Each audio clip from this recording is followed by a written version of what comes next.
YCP అధినేత జగన్ రెడ్డి ఆ party నేతల తీరుపై మాజీ మంత్రి పేర్ని నాని సంచలన వ్యాఖ్యలు చేశారు.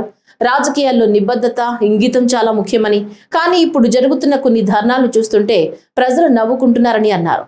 పెట్రోల్, డీజిల్ ధరలపై అధికారంలో ఉన్నప్పుడు భారీ పన్నులు వేసి ఇప్పుడు ప్రతిపక్షంలోకి వచ్చాక ప్రజల కోసం పోరాటం అంటూ మాట్లాడడం విచిత్రంగా ఉందన్నారు. మేకను కోసుకుని కడుపు నిండా తిని తర్వాత అహింస బోధించినట్టుంది ఈ ధర్నాల వ్యవహారం అంటూ ఘాటు వ్యాఖ్యలు చేశారు. మేకను కోసుకుని బాగా కడుపు నిండా తినేసేసి సుష్టుగా బొయ్కిలి గీకిలతో సహా నమిలేసేసి బయట కూర్చుని కాషాయ బట్టలు కట్టుకుని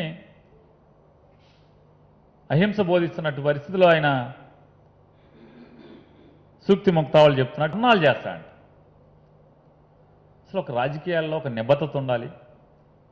మనం అధికారంలో ఉన్నప్పుడు ఏమేడి సత్యం, మన ఏడుపు ఏంటి, ఇవాళ ప్రతిపక్షం వచ్చిన తర్వాత మన వాగుడు ఏంటి అనేది కనీస విషయ జ్ఞానం,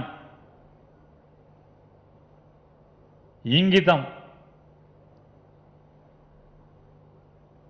నిర్లజ్జగా యథేచ్ఛగా మనం ఏదనుకుంటే అది మాట్లాడచ్చు, ప్రజలు ఏమీ గుర్తుంచుకోరనేటువంటి తప్పుడు ఆలోచనతో తగుదనమ్మా అని ధర్నాలు పెడతాడంట. సిగ్గు ఎగ్గు ఉండాలి కదా కనీసంగా. తగుదనమ్మా అని ఈయన మాట్లాడతాడు. ఆయన అంటే ఏమాత్రం ఈషన్ మాత్రం కూడా మనం ఉండగా ఏం చేశాం, మనం ఉన్న 5 ఏళ్ళు ఎంత ట్యాక్సులు వసూలు చేశాం, డీజిల్ మీద ఎంత ఉంది, పెట్రోల్ మీద ఎంత వేసాం, మనం సెస్ ఎంత వేసాం అనే స్పృహ. అరే తప్పు కదా, జనం నవ్వుకుంటారు కదా, నువ్వు ఉన్నప్పుడు ఏమి ఏడ్చావురా అని ఎవడన్నా అడుగుతాడు కదా మనని. ధర్నాకి వెళ్తే, ధర్నాకి రమ్మని ఎవరన్నా ప్రజలను అడిగితే సాలేరా బాబు నువ్వు ఉన్నప్పుడు చాలే కానీ ఏదో అన్నా సామెతగా నువ్వు నీతులు చెప్పడం ఏంట్రా బాబు అని చెప్పని అంటారు కదా అనేటువంటి ఈషన్ మాత్రం విఘ్నత లేకపోవటం అనేది, ఆ భగవంతుడు వాళ్ళ సిగ్గుపెట్టకపోవటం అనేది మరి ఎట్లా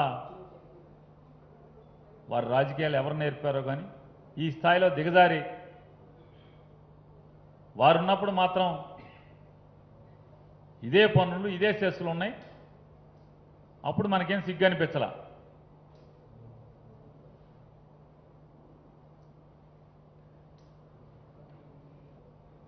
ఇష్టారాజ్యంగా రోజు ప్రెస్ మీట్లు పెడతాడు,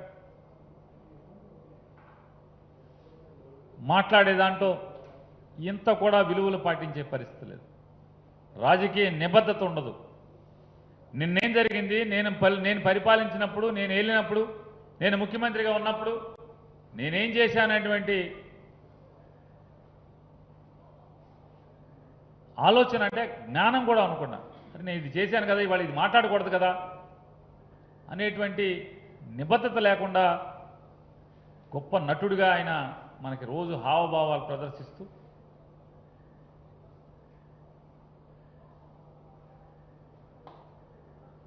ఇవాళ ప్రజలు చాలా క్లారిటీతో ఉన్నారు. ఇక వారి పాపాలకి ఆ భగవంతుడే ఎప్పుడో ఒకటి ప్రాయశ్చిత్తం ఏర్పాటు చేస్తాడని చెప్పని